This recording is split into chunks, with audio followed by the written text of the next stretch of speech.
Everyone has a unique gift, and Mike, the creator of the 1NELife podcast, believes most people don't know how to use their gifts or what they are. Mike wants you to see things from a different perspective and be true to yourself. The 1NELife podcast, it inspires, motivates, and creates positive energy, love, and compassion to all communities. We only have one life to live. Be yourself and live your truth.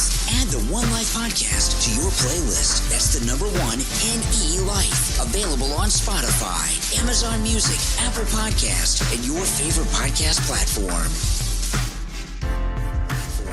Check. Yo, what's up, y'all? Welcome back to the 1NELife podcast, where real stories meet real growth. Today's episode is special.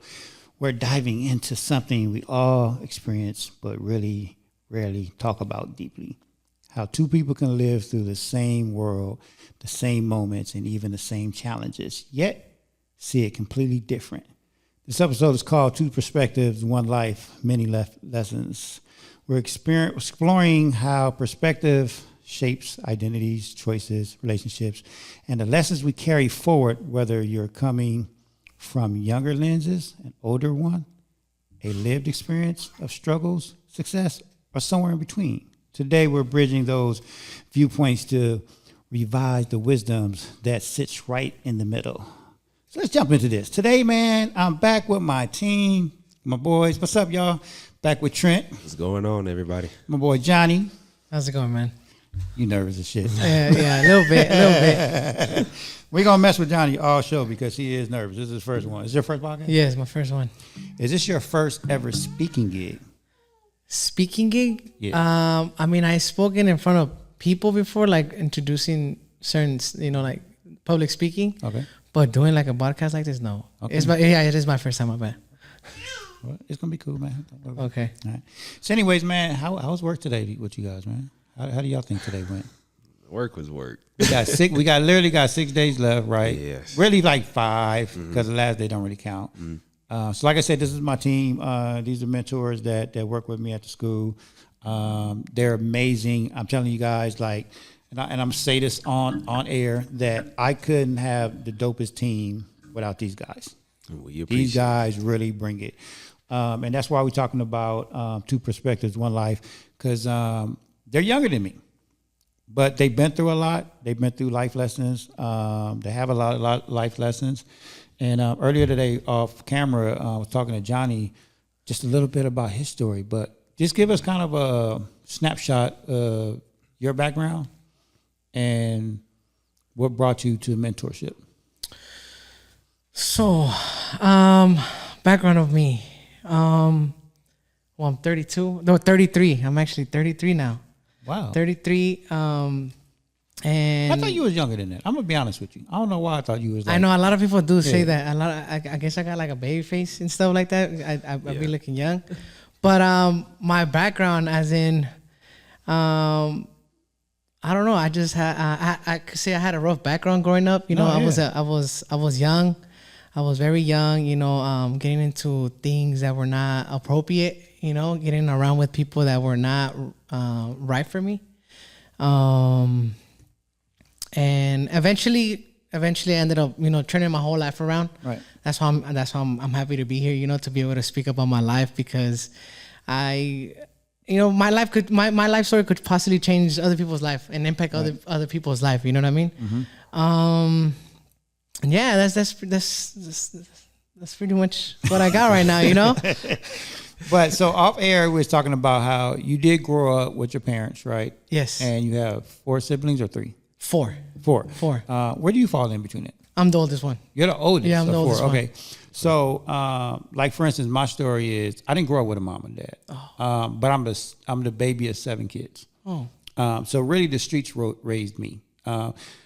Legally, my grandmother did raise me, and she was there, but she was a little older, and it was just me and one of my other sisters who lived in that household. So it was really just us 2, and I had the other 5 siblings, but they lived in another household. But my grandmother couldn't really handle like a man, like a boy, right? She was older, and it was kind of hard for her. It wasn't something that was in her plans, but she loved me. I loved her, and we made it work. But really, the streets raised me. My older sister who lived with us, her and her friends really taught me a lot. They was all involved in gangs. I wasn't, because they didn't want me to be in gangs. Like, they was like, it's not for you. And even at a young age, like, I always knew it wasn't for me. But I was still around it.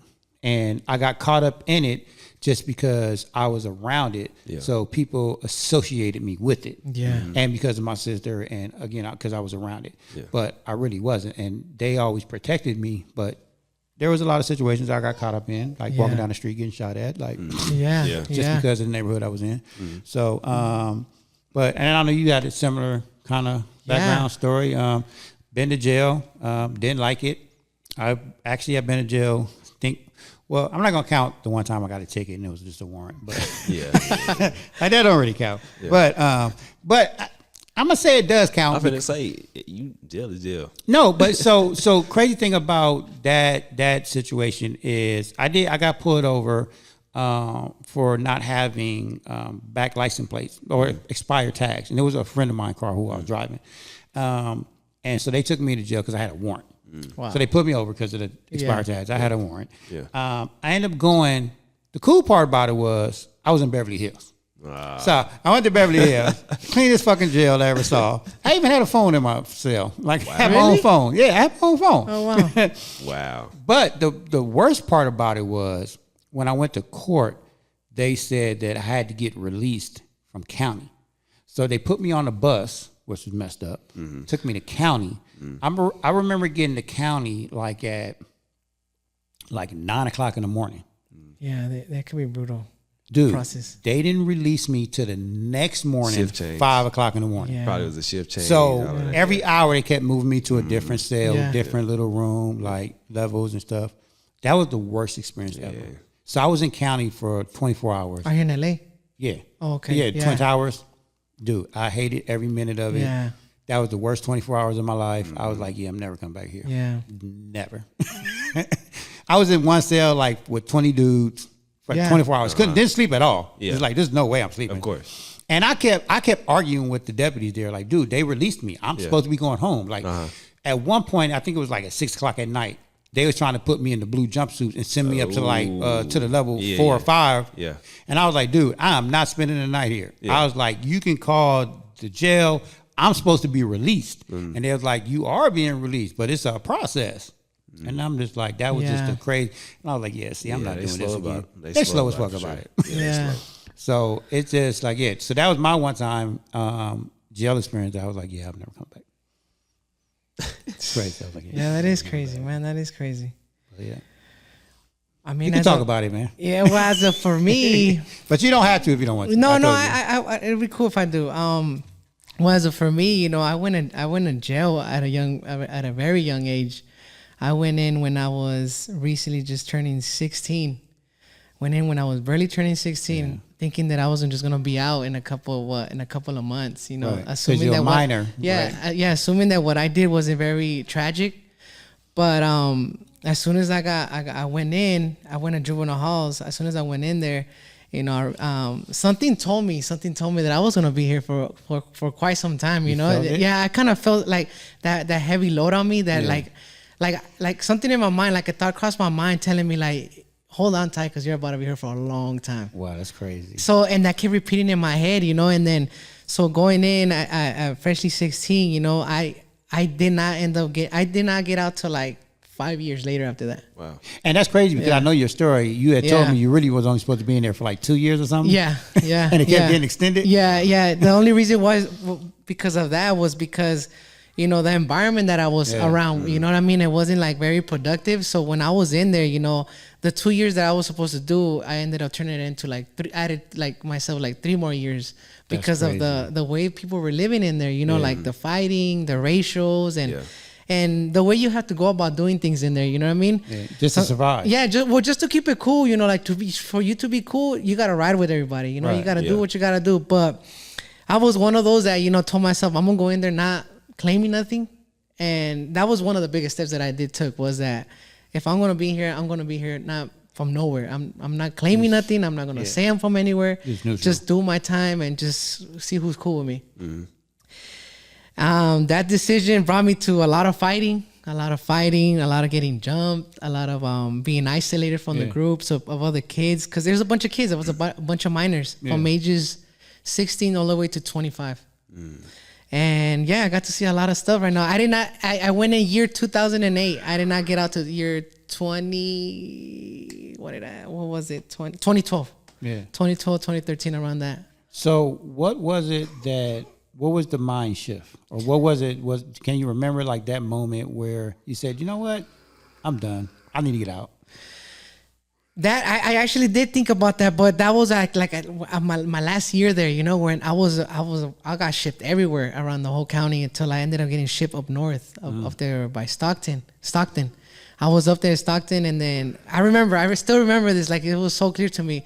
I was sitting like in a dorm, and then outside it was snowing. And I remember seeing that snow, and it got to me because I like, bro, like I could be out already, you know, like, right. it hit me so hard. I'm like, you know, I gotta change. I gotta do something. I gotta change my life around. And that's when I made the decision to like, you know, like do something different. You know, right. like just switch it up. You know, like start thinking different, and then you know get my stuff together. And then that's exactly what I did. I had board coming up. I was very nervous about board because I heard a bunch of stories like people were getting denied left to right because of whatever, you know. So when I went up there, you know, like before going in there, I did pray, you know, to God, you know, I'm a real believer in that. Went in there and then told him my story and the time that I was in there, what had changed of me. And then next thing you know, I heard the words that, you know, told me, Mr. Jonathan, tell you you're being released. And I was like, that's it. I'm done with this. Damn. It was a process though, getting out, like how you went through the process, you know, like the process was from juveniles and being in YA, hitting county to being released from right there. I went from prison to prison just to get released. That's crazy. At the end, yeah. Was you nervous during that process? I was nervous because after getting released, I got shipped to another YA, which that YA looked like a really straight prison. You know, like you look outside the window, it looked like a straight prison. Yeah. And then as soon as I got there, my first day, I remember somebody came up to my window and told me if I was from anywhere. I told them, no, I'm going home already. And then they were just like, just be ready when you come out because it's going to pop out. Like, oh my. See, and that's the thing, right? Like you thinking you going home, but you can easily get caught up in something and that could be a wrap. Yeah. And then after that, I mean, thank God nothing happened. They shipped me the next day all the way to over here in LA. And then I went to the Twin Towers. I went through the whole process, you know. I remember seeing how I was in there. I couldn't really sleep, you know, because it was the dudes were there. They look very intimidating. They do. Yeah. You know, some of the guys are really serving some real life sentences right there. Yeah.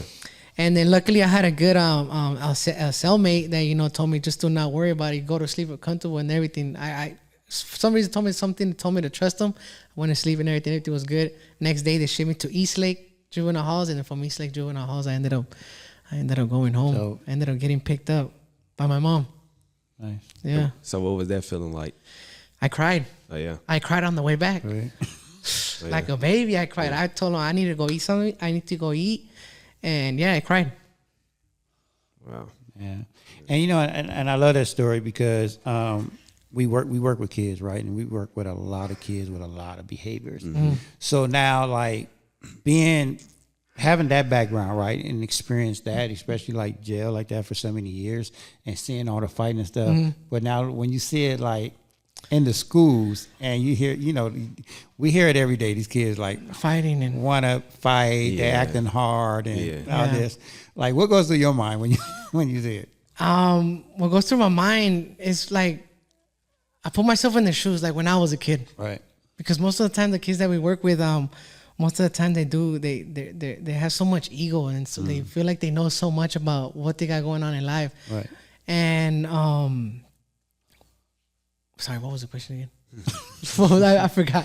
What goes through your mind like when you see that? What goes through my mind? Yeah, like when you see the behaviors.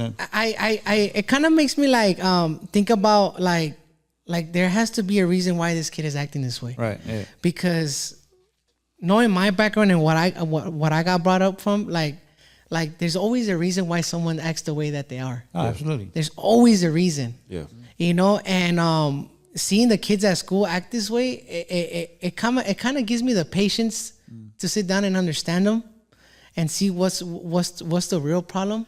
But you know, doing the whole investigating with the kids and seeing how they really are, it kind of like it goes to the same point like how I was growing up. Sometimes either both of the parents are not there. Either it's just one parent raising them, or they just don't put too much attention to their kids. Right. So that brings me to the misunderstandings, the spaces between two perspectives, right? Because we do talk to the younger generation that's even younger than, all of us. And there is a misunderstanding because we be trying to tell them like, hey, we've been there, like, but it's a huge gap and it's a huge misunderstanding. It's like, they don't realize like we've been there. Like, dude, like, and even when they try to like lie and make up these stories, right? It's like, dude, you really think that you came up with that lie? Like we were saying that years ago. Yeah. Like, Nothing new under the ain't sun. nothing new. Yeah. We're saying the same thing you were saying. So listen to us, but for some reason they don't want to listen to it. Yeah. But I get it too, because like we didn't listen when we was young. Yeah. It's a fact. That's a fact. Yeah. Right. So like I'm still trying to figure out like how do we close that gap?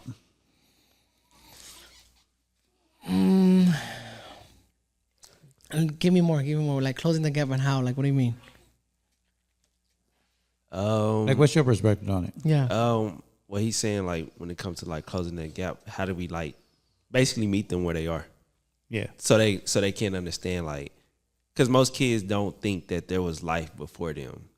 Like we was kids, so we're not thinking, hey, our parents is like seeing our parents as teenagers or our teachers as 8, 7. Like we don't see them as that. We just see them as who they are.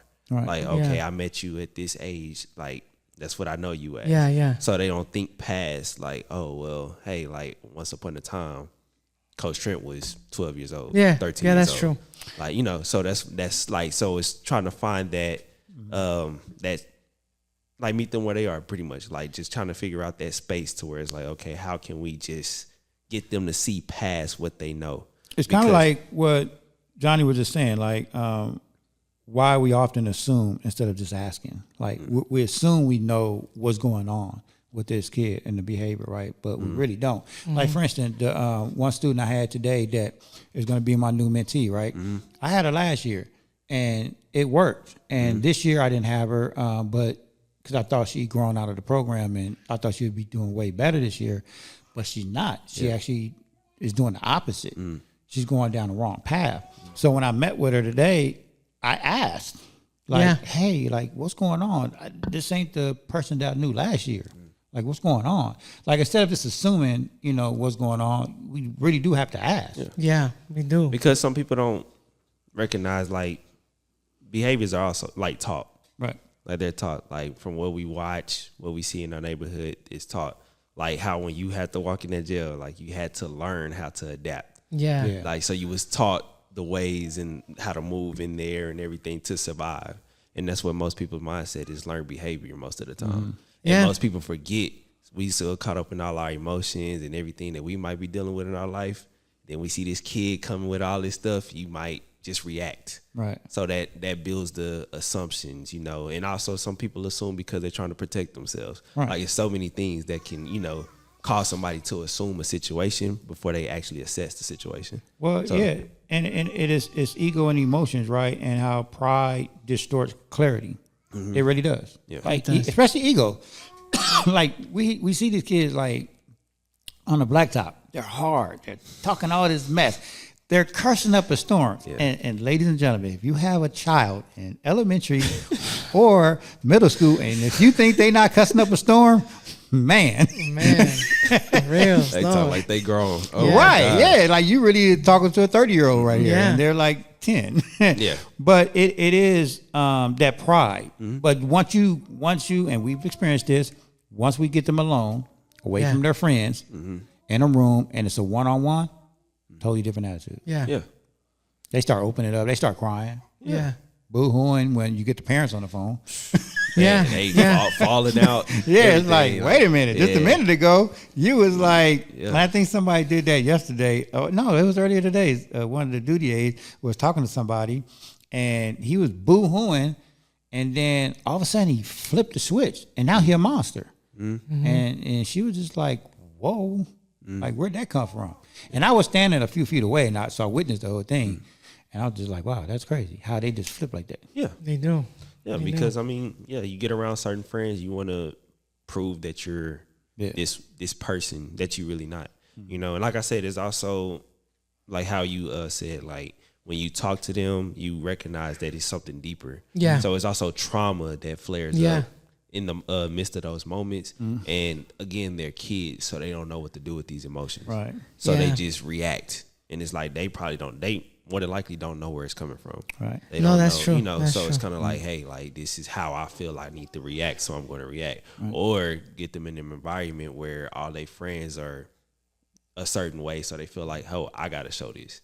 You know, because if I don't, then they might pick on me, or they might not want to be cool with me, or, you know. So some people feel like I got to follow the crowd. Right. Not recognizing that that's just taking them down the path that they don't want to go. So why does perspective matter? Right?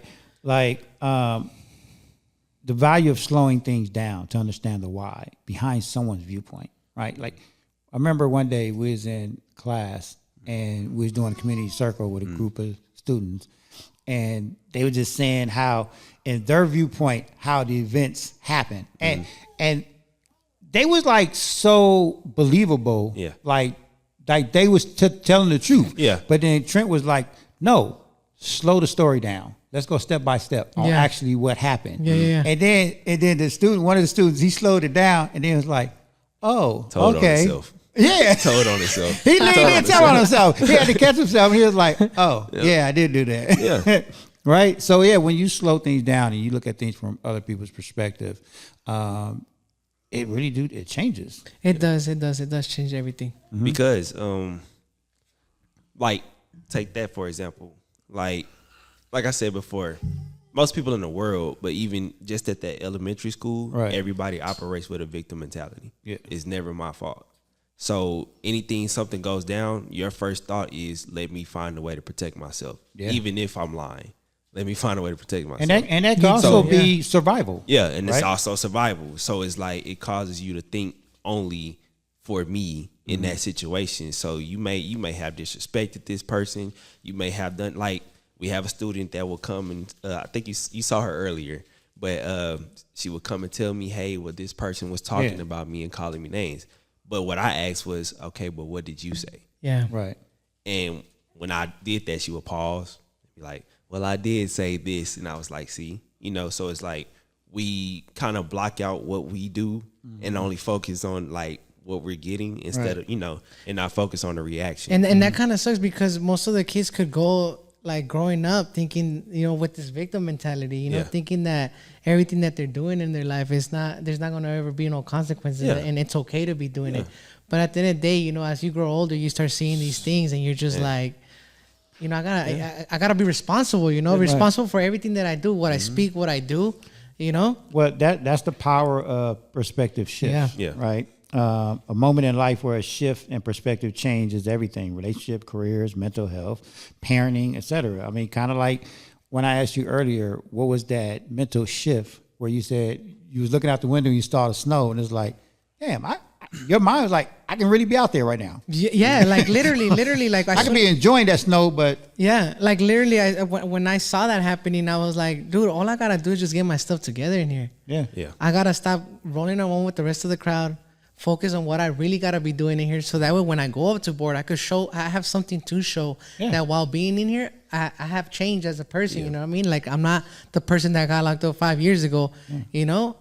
And you know, in my moment, I had a moment where, like after that time I went to jail. Well, a few years later, I was actually into some things. I was like in the dope game, and I was selling dope. Yeah. And I got pulled over. I literally got pulled over, and I had like a rock of cocaine like this in my door, and I had a nickel-plated Chrome 22 underneath my dash.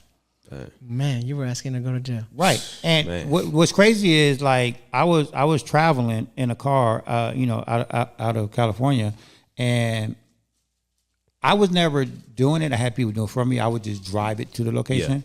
Then I would just hang out at this girl house and let her do it. But crazy thing about it is I went out on Thursday, and I remember this day vaguely. I went out there, and as soon as I crossed the county line, the state line, I got pulled over. Like they was waiting for me. Wow. Yeah, literally waiting for me. Dang. And the officer came up to my door, and my name was Quick back then. And she was like, "Hey, Quick, how you doing?" In my mind, I'm thinking, "Whoa, she knows me." Yeah. Busted. I already know what's going down.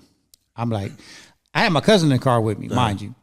He's straight dude, don't. Never done it. Yeah, I had to convince him to come out with me. He was like, yeah, but I don't want to get you. I was like, dude, trust me. We go out to go to this house, hang out, not party, what I'm saying, drink, women. Like, not going to happen to you. Like, we're not out there selling it. Like, so I convinced him. So the moment he got pulled over, I looked at him, and because in the passenger seat, I was like, dude, we're going to jail. He was like, for real? I was like, we're going to jail, dude. Sorry. That sucks. that sucks. So we got pulled out of the car.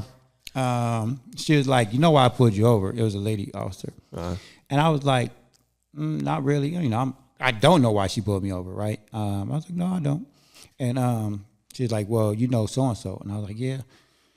She was like, well, she used her car. And I don't know if this is a true story. I don't know if she just made this up to search my car. But she said she pulled me over because the week prior that I was out there, the girl that I was staying with, I did let her use my car. She was like, well, so-and-so used your car, and she stabbed somebody, and we're looking for the knife, and we believe the knife's in your car. Wow. And I'm just like, wow. That's what I said. I was like, wow. So she was like, I need you to get out because I need to search her car. I don't know if it was a story or not. Because I never got to ask the girl. Yeah. Because after she searched my car, she didn't find nothing. I thought that was a sign, right? And I was like, ooh, going home. Right. Then she was talking to her partner, and this was, she didn't even call the K9s or anything, which probably saved my life. But she looked at her partner, and I remember she looked at her partner, and she turned around and looked at me, and she was like, because she knew who I was, right? She looked at me, and she was like, I'm gonna search this car one more time. And I'm just like, damn. One, I knew she wasn't gonna find the cocaine because it was in the door. Yeah. Like she needed a warrant to tear my car apart. I knew she wasn't gonna do that. I was worried about the gun. Because like I said, it was a nickel-plated chrome 22, right under the dash. She got underneath the dash with a flashlight and started searching. And when I tell you, my heart beat so fast. We're on the curb. And I'm looking at my cousin. I'm like, dude, we really going to jail now. Like, we definitely going to jail. And he's just crying on the curves, and I feel bad for him, right? Because I put him in that situation. But she got the car, and she was like, all right, Quick, you can go. And then she didn't find it. Because it was a nickel-plated chrome 22, so it blended in with the chrome. Yeah. She didn't see it, dude. She did not see it. But then after you... Dude, so I got in my car, busted a U-turn, went cross straight line, went home, took the dope out of my car, and gave it back to my supplier dude. And I was like, hey, man, I'm done. I was like, I'm never going back. I was just about to ask that. Yeah. Oh, yeah. I was like, and I never did. Yeah. I quit that day. Yeah. Oh, I believe in signs. Oh, yeah. That's all you needed. Yeah. And I already had been in jail that one day for 3 days. I was like, I ain't going back. Imagine being in there for longer. Right. I was like, I'm not doing that. Yeah. Damn. I quit. That's interesting. Very interesting. Yeah. So, those are the moments in times where you do have that perspective shift. Like, and that was mine. And what's crazy was, as you was talking, I was thinking about like how you said what could possibly help bridge that gap. And even as you was talking, I think one of those things is community. Yeah. Because like how you, like when you told the story, like, hey, you convinced your cousin to come with you, but you was in the wrong in a lot of situations. And he was like this person that was not like that.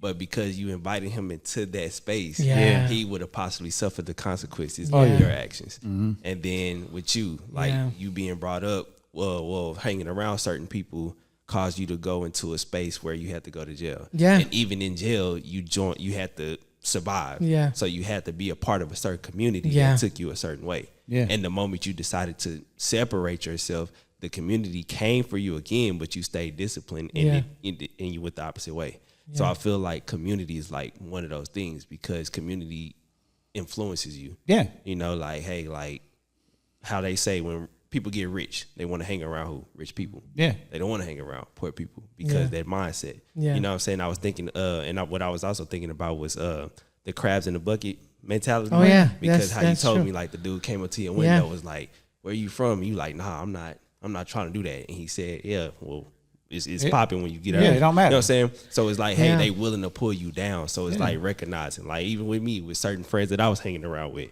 like that community was a heavy influence. And it's like, I'm looking around, I'm seeing everybody doing the same thing I'm doing. So I'm like, hey, I'm not thinking of anything further. I'm not thinking of, I'm just thinking like right here, but it took certain things to happen for me to be like, you know what? Like, I don't want to continue this. Right. Like, it's the same cycle every single day. Like, you get tired of that. So yeah, like community, I would say, like how we was doing the boys situation. You know what I'm saying? Like, that is what's going to build, people to change their perspective. It's the support. It's, like all of that. Right. And that's where I think we come into play when, like, we're teaching these young boys now, right? Mm-hmm. And for me, I know that they're not going to change overnight. Oh, for sure. But it's planting that seed. It's hopefully somewhere down the line something clicks. Yeah. Something clicks that says, oh, I remember Coach Johnny said this, or I remember Coach Trent said this, or something like, you know what I'm saying? I'm hoping one day something clicks. Mm-hmm. Same. I've been thinking the same thing. Hoping that one day I see them across the street or something, they see me, Coach Johnny, because of you, this and that. Like, I changed my life. Yeah, and that will happen, right? But it's when. Yeah. I think it will happen, but it's just a matter of when. And maybe some of them might have to go through something. Yeah, unfortunately. But that's the way life is, and we're trying to prevent that. Yeah. But when you do have that that misunderstanding of perspectives because they're not trying to listen to us, they want to do things their way. I mean, sometimes it just be like that. I mean, you gotta learn. Yeah. Sometimes what Nip say, you gotta learn the hard way. Some people want to learn the hard way. I mean, it's true. Some people do. Yeah. But when both perspectives are right, though, understanding that the truth is not always singular, right? Mm-hmm. How two valid experiences can coexist. Mm-hmm. Have you ever had that experience? How with two valid experiences like coexisting? Yeah. Sorry. I don't think I have just yet. I don't think I have just yet. Okay. Because in some cases, like certain people that I've been around, like family members, I'll say, like I've been around, they kind of have a certain way of thinking. I kind of think a certain way, right? Or other family members may think similar to me, but it's never been like, okay, on that level. So. Nah, I don't think I have. I have a few times because acceptance brings peace, right?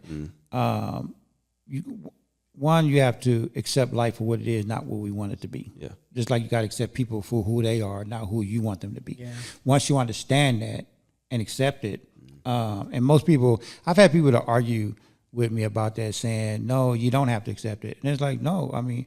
Well, you don't have to, but then you're not being open to change. You're not being open to a different perspective. Yeah. Like you are who you are. Like you're not who.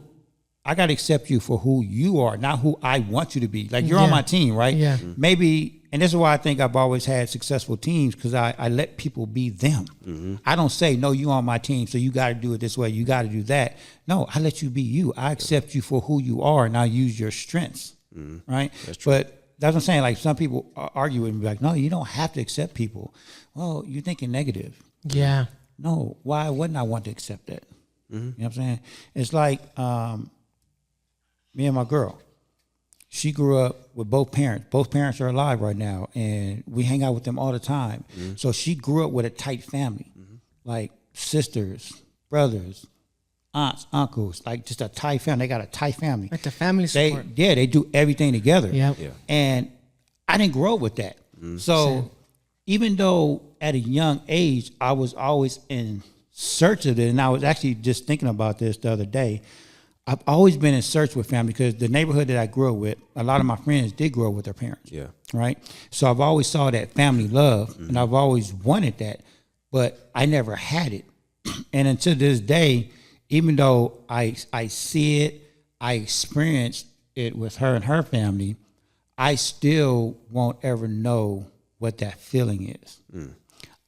I know what love feels like, but not that type of love, if that makes sense. Like I would never have that because my parents aren't even here no more, so I could never have that. I could never experience it. But it's always just that I would just never experience it. So it's that perspective. It's accepting it. But I can experience it through her, but it's just a different level up. That makes sense. No, yeah, I get it. You know what I mean? That's deep. Yeah. Yeah, I get it. Nah, I get it. No, I what you're understand it. But yeah, so it's just acceptance. Gotta accept things. I mean, gotta accept life for what it is. You know, we have these visions and these. I remember Will Smith said it best one time between him and Jada. I heard a radio interview he did. He said that when he first got with Jada and they got married, they had kids, that he painted this picture of what his family was. Yeah. And once you paint that picture, you kind of go and run with it, right? And that's just how you live your life. He said it dawned on him one day when, I forgot, it was either his son or his daughter had a conversation with him. And as they got older, and he said he had to realize, like, wow, my family didn't turn out the way I had this picture in my head. Mm-hmm. And he said he finally had to accept it. Like, even though, yeah, I'm famous, I have all this money, I can do whatever. Like, he was like, I was still picturing this type of family, but he was like, that's not what I have. Yeah. And he said he had to come to terms with, no matter what, I have to accept what I have, not what I want it to be. Yeah. And once you understand that, things like really do come into perspective. Yeah. Like when I started accepting, I can't change people. 'Cause you can't change people. You can't change the world. Life is gonna happen. Life is gonna life. That's facts. Once you understand that and accept it, then yeah, your whole perspective changes. Yeah, it keeps you from fighting fights that you weren't supposed to fight in the first place. And I feel like a lot of people go into a lot of situations like that. Mm-hmm. Let's take relationships, for example. Yeah. Most people, like you said, Will Smith had this unspoken expectation of his family and what he thought they would become or should be. Mm-hmm. So when you do that to people, I say that's an unfair thing to do to people. Yeah. Like, because it's like you're holding them at a standard that they probably have never even thought that they could reach themselves or looked at, themselves. Like. Yeah. So it's like, I'm coming to you like, hey, like, well, this is the unspoken expectation that I have in my mind of you. And when you don't meet that criteria, I have an issue with you. Right. And then it's like, that creates so much chaos. 'Cause it's like, oh, well, I didn't know that you thought this way, or it, how can I say, it eliminates the opportunity for you to connect with that person on a deeper level and understand them and understand like their background, where they come from, maybe why they think this way, why they talk, however it looks, like why this is them in the first place. Right. And for y'all to kind of unpack that situation and then move forward. Right. Because the moment you have that unspoken expectation, it like, sometimes it can turn into neglect. Sometimes it could turn into, all of those things. Yeah. So yeah, I think, like that was deep when you said with Will Smith, because I feel like a lot of people think that like in any situation. Right. And I always tell people like, and this is why I like to get to know someone. Because once you get to know someone, then it's a different conversation. Because now I understand you. I understand how you think, how you talk, how you walk, all this stuff. Now it's a different conversation. Yeah. Like when someone's mad or something. Like even like when we're dealing with the kids, right? Like again, how we was talking about earlier. Ask questions. Ask why they mad. Maybe that'll shift the conversation. It's just assuming that they're out of class and they just being bad. Their behavior, they just in their behaviors right now. And I know it's hard to do a lot of times because we get caught up because we have emotions. Yeah. And mentally it's tough, like especially what we do on a daily basis, right? So if we've already had a rough day and it's the end of the day, we ready to go home. Mentally we're exhausted. Now here comes this kid, storming out of class, throwing things, doing whatever, and we have to go deal with it. Yeah. We can get caught up in that and be like, oh, here he go again. Yeah. Assuming, right? Not taking the time to say, you know what? Wait a minute. Slowing it down. Why are you mad? Why did you walk out of class? Like, talk to me, And sometimes they're not ready to talk, and that's okay. But even if we have that mindset to even say like, like the one kid that hit the fence today, why? I asked him why. I was like, dude, what's going on? Yeah. He even tried to hit it a second time later on, but I didn't say nothing. It was when he was banging on the door.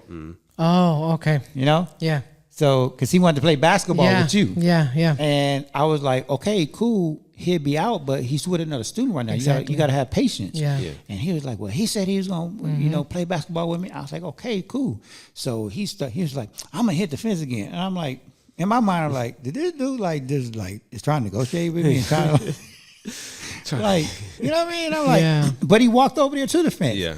So I had no choice but to, like, I was like, all right, I have to call it in. I put on my walkie, like, I got to call it in. They were like, no. Yeah. I was like, I'm going to call Auntie. And he was like, no. Yeah. And he was like, I just want to play basketball. I said, okay, but we got to be patient, man. I was like, no one said you can't. Even though you should be in class right now. I said, but no one's saying you can't. Yeah. I said, I'm saying you just got to be patient. I said, wait till Coach Johnny come out and have a conversation with him. But I said, you can't just be banging on my door and expecting to get something you want now. For sure. Because I just stood there with him, and he was calm. He wasn't as, had that high energy. Yeah. But I was just kind of calmly talking to him. And he was like, so can you play basketball? I was like, that's not how it works. Like, you can't be banging on my door like that and then expecting to get something. I said, we're not doing that. I said, you got to learn patience. So now you got to wait for Coach Johnny.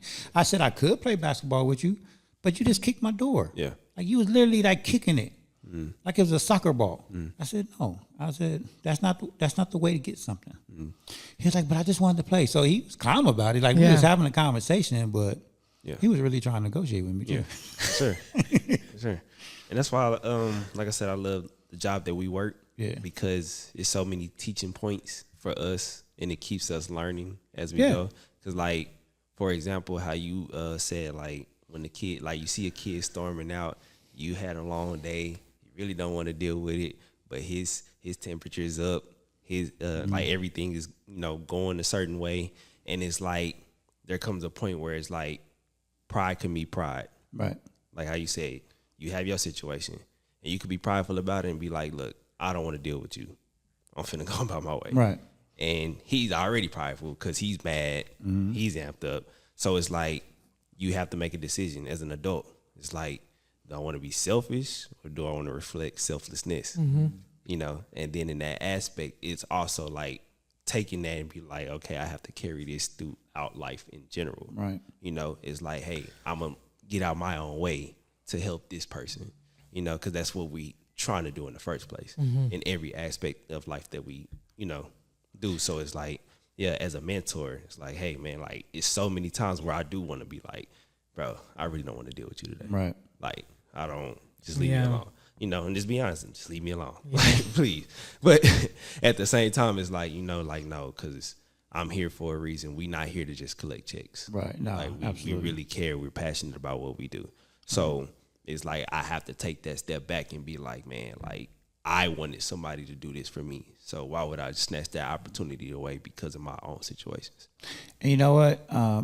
That's kind of what keeps me coming back every morning. Yeah. It putting it in perspective, right? I can easily say, you know what? I don't want to deal with this. Like, I don't want the headache. Like, I don't want the stress. Yeah. But then I look at, but damn, that was me. I wish I had a mentorship program like this when I was younger. Yeah, I could be that one voice tomorrow morning that's gonna save a kid. Yeah, and I think about that every day. I'll be like, damn, okay, I gotta go back. You got to. Cause it just takes one simple conversation. It does. To change anything. Yeah, I mean, it's more than just showing up. Honestly, it's more than just showing up. You gotta be patient with the kids, and just be there for them. Most of the times they're not getting like attention at home. Sometimes the spot that they're looking for is sometimes when they show up to school. That's why sometimes they act the way they act, because either the way they act is because they're just seeking for that attention, like, oh, I'm acting up, but here he comes, so that way he could like be with me, and then I'll come down, and then I could start talking normal, like kid over here, that he said all he wants to do is just play basketball. Right. Yeah. Yeah, and they just look for that person that cares. Yeah, and that's the key, right? It's being real with them. Yeah. Sure. It's actually really caring, because they feel it. Yeah, kids feel energy. Yeah, they can tell when you're being fake. Yeah, and these kids ain't dumb. Yeah. And that's why I always try to be very transparent with them and be honest with them. Like, this is what it is. Even if it's bad, like, hey, we got to go through it. So I'll tell them I'm going through it with you. Not alone in it. So let's just get it done. Yeah, right here. Because like you said, a lot of them don't get that. They don't get that consistency. And like by us showing up every day, that's consistent. Yeah. And I'm pretty sure like they look at that like, dang, they still here. Yeah. Like I ain't ran you off yet. Yeah, right. 100%. I mean, because I grew up like that when I was growing up in school. You know, like I was a very bad kid. You know, like I was always just constantly left to right, getting into trouble, getting kicked out, and getting suspension. Yeah. And getting sent to other schools because the schools weren't able to handle me. You know. Yeah. And then eventually, there is those people as you're growing up. They're gonna be there for you, and then they start planning like little things. But when you're a kid, and you're like in bad footsteps, you sometimes it's kind of hard to see those signs happen. You know what I mean? Like paying attention to those things. Yeah, the lines are blurred. Yeah. I mean, that's why like being there, you have to be understanding when it comes to the kids. Yeah. So today's actionable takeaways for the listeners is slow down before reacting. Yeah. And that's where meditation helped me. Yeah. Like I talked about this a couple episodes ago with Haley, is that I used to commute from LA to here every day, and I used to have these prayer beads, and it's when I first started meditating. I used to do breath meditation, but I also had these prayer beads, and prayer beads are these beads, and it's 108 of them, I think, on of them, or 107 or 108, I think. But you're supposed to say 108 positive things. So you're supposed to go from bead to bead and say, like, for instance, and something simple, like I would be driving, because it's a commute, right, to LA.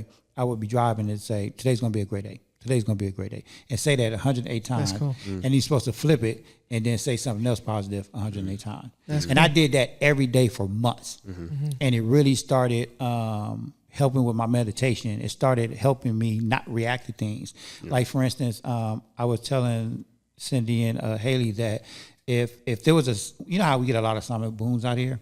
Like when I was in a meeting a couple of weeks ago with the vice principal and a couple of staff members, and it was a sonic boom, and all the girls in the room was like, what's that? Hey. I was just like, I'm still not used to that.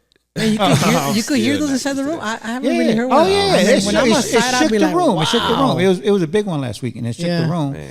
But I was just like, oh, because my thing is, I don't like to react to things no more, because it does make sense. Like, I want to know, okay, what was that? I'm not going to jump up and run out, because one, I don't know what I'm running into, right? It's like people fighting in the crowd, right? Yeah. People just start running everywhere, and I'll be like, where y'all running to? You could be running right into that shit. Like, first, look around, find out what's going on. Like, if I'm in a crowded area, concert, whatever, I never run. I might step to the side so I don't get stampede, but I'm never just trying to find an exit running. I'm looking around to see, okay, what's going on? I need to know the why before I react. So I'm very calm when an explosion or anything happens. I just want to know why first before I react. So that's just my takeaway. Takeaways? And I would say, for me, it's like being able to slow down and assess, praying before you move, because like I told you before, like most of my hasty decisions came from me just moving, like like on the go, not giving it a thought, not whatever, just kind of going with the flow or going with the crowd, friends, whatever. So it's just like now I'm in a place where I have to try to think things through. And if I don't, then this is the result that I'm gonna get. And seeing these kids every day, majority of the kids, I'm pretty sure their mind is, hey, I'm just gonna do this. I'm not thinking about the consequences. This is just fun for me right now. So, hey, I'm going to go with fun first and then suffer the consequences later. But in some cases, most kids feel like there is no consequence. So, for me, it's like just slowing down, paying attention, knowing your situation, knowing the surroundings, like actually ask all the questions and understand before you just assume and move. So, for me, it's that. What's your takeaway? Yeah, I would say the same thing too. I mean, I would say that nowadays for me, it would be just like, I don't react like just to react, just to give a reaction. You know, now I like, even before starting work, I had a tendency to always just come in a little bit early and just sit in my car just for 5 minutes just to like give a quick little prayer. Yeah. You know, just a quick little prayer to get my mind right, you know, because I be starting my days really early, you know, go to the gym, and then once I get to work, you know, it's a whole different ballgame after that, because I know what I'm coming into, you know, it's a whole chaotic scene, you know what I mean? That you have to mentally prepare yourself if you're going to walk in there and deal with the kids, you know, and be with the kids, you know what I mean? Because if you're dealing with things at home and you come with all that in your head and you don't take the time to like meditate, to think back, you know, to calm down, relax, then you're eventually going to bring all that to work, and then a kid is going to act a certain way, and you possibly could take out your anger without you even knowing sometimes, or saying something that you should have not said, you know what I mean? But yeah, most of the times it is just like you know, do a quick little prayer, and then let God take over the wheel, and then you just in actions and physically you gotta do what you gotta do, you know, go in there. So it's like having a morning routine. Yeah, having a morning routine. And I have a morning routine. Yeah. If my morning routine, like if Cindy don't have my coffee, our whole day is shot. But you know what? No, real talk though. She does. She's amazing. She gets my coffee every morning. And we have a morning routine, you know, but if anything is off, it's like, it just throws your whole day off. Yeah. The slightest little thing. For sure. And even when it comes to like, how he was saying, like, praying, like when I try to pray for like the people as well, not just me, like, you know, like I don't just say, oh, well, help me. Like I pray for the children. I pray for the principal. I pray for y'all. I pray for everybody. So that way we can all like have a good situation that we walk into. Of course, 100%. Of course, it's not going to always look, you know, feasible the way that we want it to look. But other than that, like I definitely try to make sure I include everybody in that, because this is a team effort, and this is like everybody has individual things that they're dealing with in life. You never know.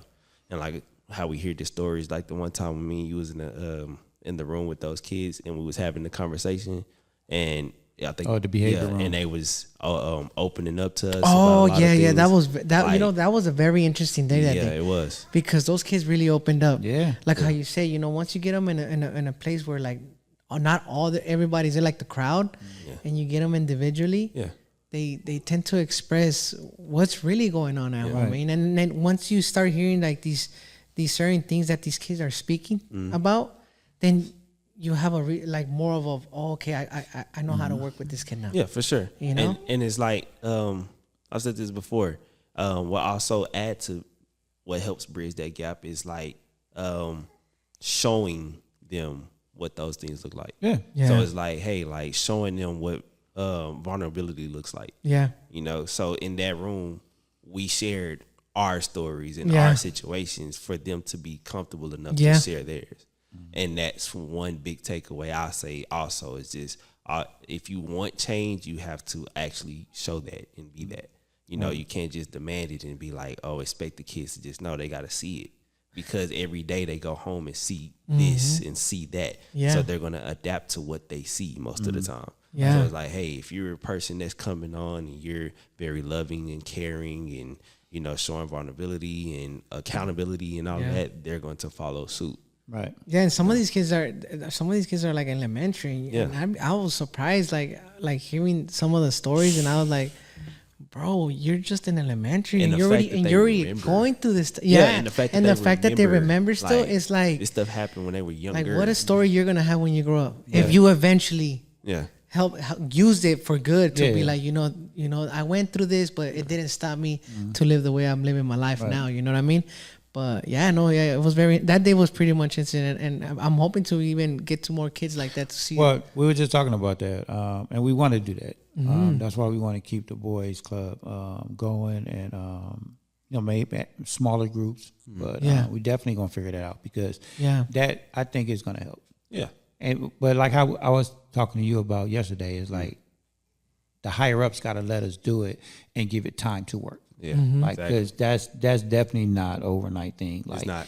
you got to give these boys some space to let it work. Yeah. And it will work. Because, again, consistency. We're always preaching that. Consistency, communication. Yeah. That's all in there. Like a trust, you know, you just got to build like a trust with you. So we definitely, we only got, what I say, 5 more days left before break. But when we come back next year in January, I want to hit the ground running with that. And for sure. Like that consistency. For sure. And like really having them open up. You know what I mean? Because you can only embrace the idea that growth often comes from seeing life differently.